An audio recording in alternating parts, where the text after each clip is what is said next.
Black widow spiders are notorious for their tiny size. It has many crimes: poisoning insects, poisoning people. The cruelest is to eat your husband as a feast. Unfortunately, those charges are all true. Black widow spiders, which can be found all over the world, are unlikely to make a permanent home in the human environment, but you should do a good job of checking your room just in case. Black widow spiders are bright black with an hourglass-shaped pattern on their belly and are usually red, or yellow, or orange.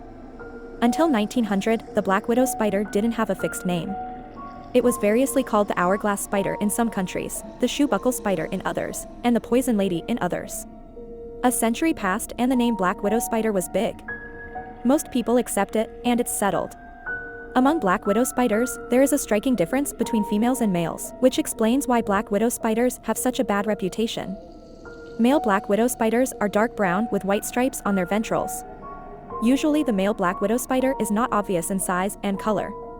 Adult male black widow spiders barely produce venom, and they don't even produce enough to make a bug faint.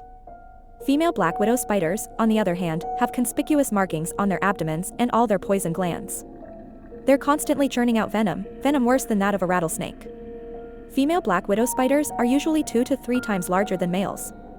The black widow spider has extremely venomous claws, but it doesn't show off. Black widow spider venom is used to kill insects, but the liquid is also toxic to humans, so try to avoid black widow spiders. There are also plenty of well-documented stories of humans being bitten by black widow spiders. In 1993, a scientist took a bite out of his finger from a black widow spider and documented his ordeal. The pain quickly spread through my arm, then a dull pain in my chest, followed by sleepiness and a headache. His heart slowed. Soon his assistant had to take over. The pain spread to his abdomen and his legs began to shake. He was taken to hospital, but on the way there he lost his ability to talk and had difficulty breathing. Fortunately, he survived, but the symptoms of the poisoning persisted for 8 days.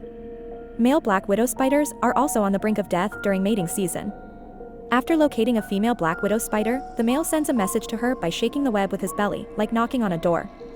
If the female also shakes her web, she welcomes the male and he is relatively safe. Otherwise, if the female is just not in the mood to mate with the male is in trouble. The female will pouncing on the male, wrapping him in silk like a mummy and hanging him aside as a snack.